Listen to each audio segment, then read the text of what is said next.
Hello students. आज हम 10वीं कक्षा की दूसरी इकाई का पहला अध्याय जिसका नाम है बरसई जलद, इसका अध्ययन करेंगे। जैसा कि बच्चों आप जानते ही हैं कि हमारे विश्व प्रसिद्ध अमूल्य ग्रंथों में से एक ग्रंथ का नाम है रामचरितमानस, जिसकी रचना गोस्वामी तुलसीदास जी ने की थी। इस महाकाव्य में 24,000 श्लोक हैं और 500 उपकांड है। कुल इसमें 7 कांड है, जैसे कि पहला है बालकांड, दूसरा है अयोध्या कांड, तीसरा है अरण्य कांड, चौथा है किष्किंधा कांड, पांचवा है सुंदर कांड, छठा है लंका कांड जिसे हम युद्ध कांड भी कहते हैं, सातवां है उत्तर कांड। इसमें सबसे बड़ा जो कांड है वो बाल कांड है और सबसे छोटा किष्किंधा कांड है। तो प्रस्तुत काव्य खंड में कवि ने, जो गोस्वामी तुलसीदास जी है, उन्होंने किष्किंधा कांड से ये जो काव्य है वो लिया है। चौपाई और दोहो जैसे लोकप्रिय छंदों में तुलसीदास जी ने वर्षा ऋतु का सुंदर वर्णन किया है। इस काव्य खंड में उन्होंने वर्षा ऋतु से संबंधित विभिन्न वस्तुओं को जीवन से जोड़कर देखा है तथा समाज की स्थिति के विविध गुणों और दुर्गुणों को भी दर्शाया है। यह काव्य खंड सीता हरण के बाद का है। श्री राम और लक्ष्मण सीता जी की खोज में भटक रहे हैं। बरसात की ऋतु आ चुकी है पर सीता जी का पता नहीं चल पा रहा है। कवि ने इस काव्य खंड में श्री राम के मन की व्याकुलता का चित्रण किया है, इसलिए लेखक ने इसका नाम बरसई जलद रखा है। बरसई का मतलब है बरसना और जलद का मतलब है बादल, बादलों का बरसना यानी कि वर्षा ऋतु।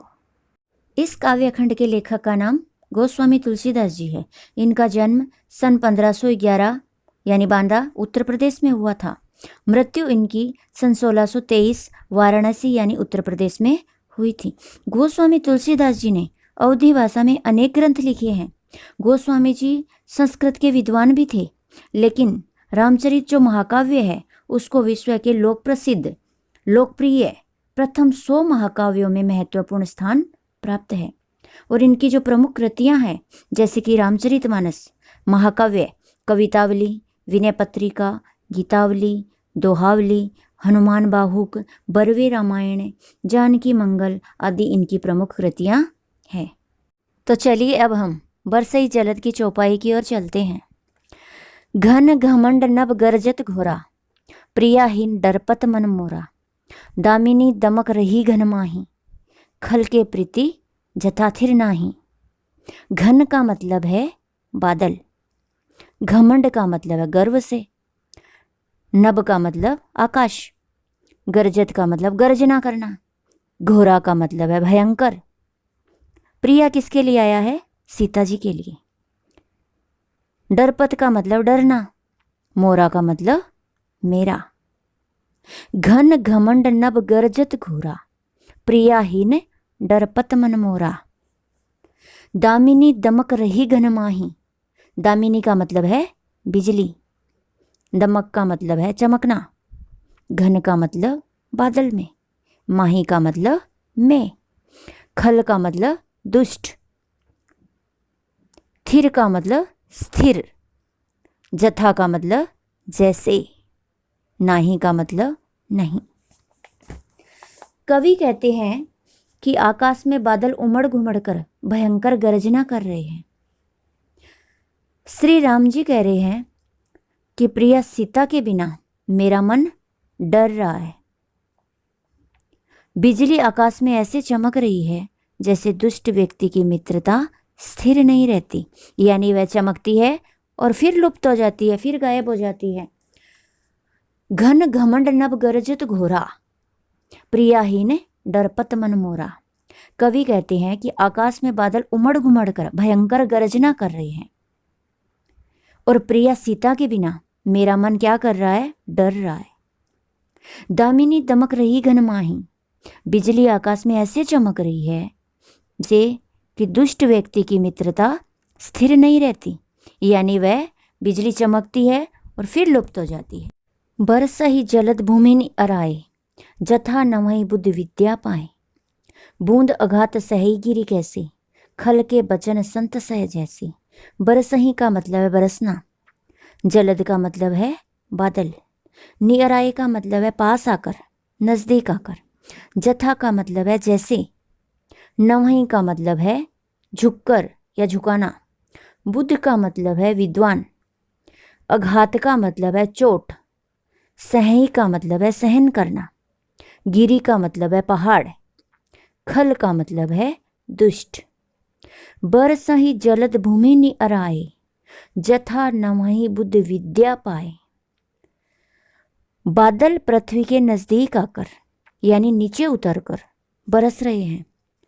जथा का मतलब जैसे, ठीक उसी प्रकार जैसे विद्वान व्यक्ति विद्या प्राप्त करने पर विनम्र हो जाते हैं, सबके सामने झुक जाते हैं।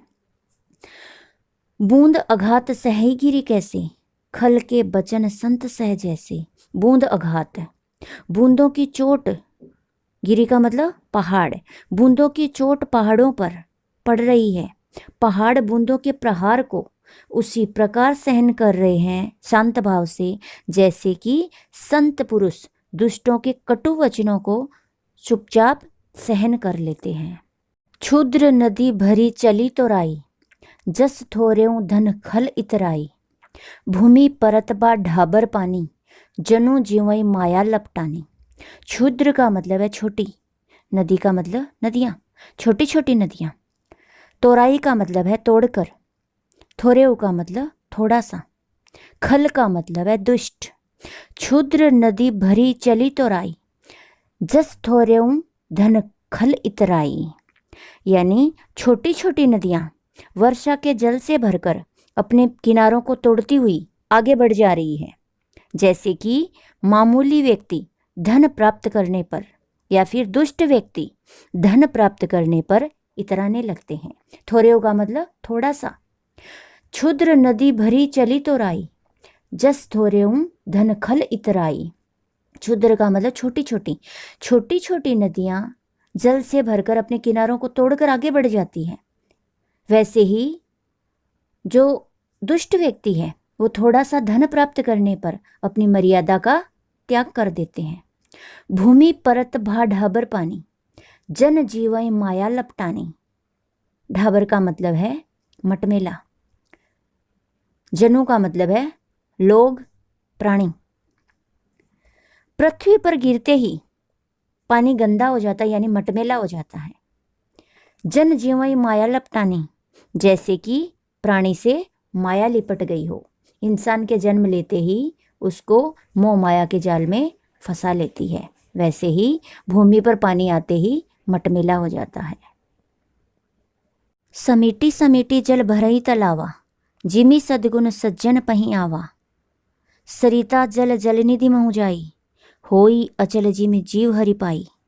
समीटी समीटी मतलब एकत्र होकर। भरई का मतलब भरकर। तलावा का मतलब तालाब। जिमी का मतलब जैसे।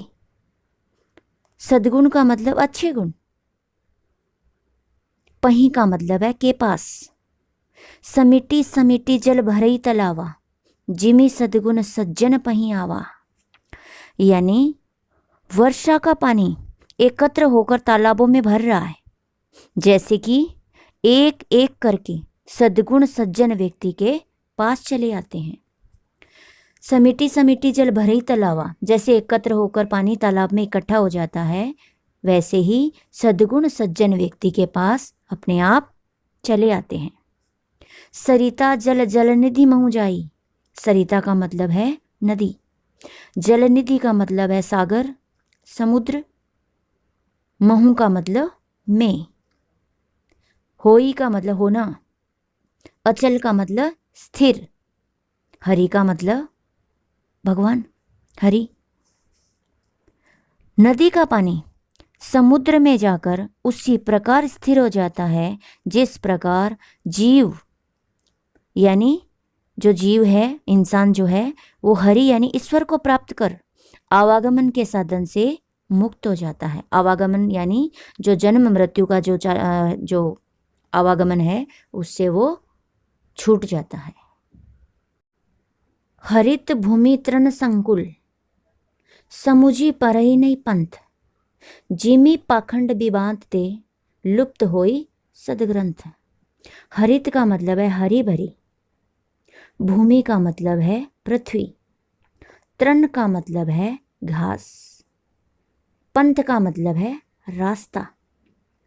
हरित भूमि तृण संकुल, समुझी पर ही नहीं पंथ। पृथ्वी घास से परिपूर्ण होकर हरी भरी हो गई है, जिससे रास्तों का पता ही नहीं चलता।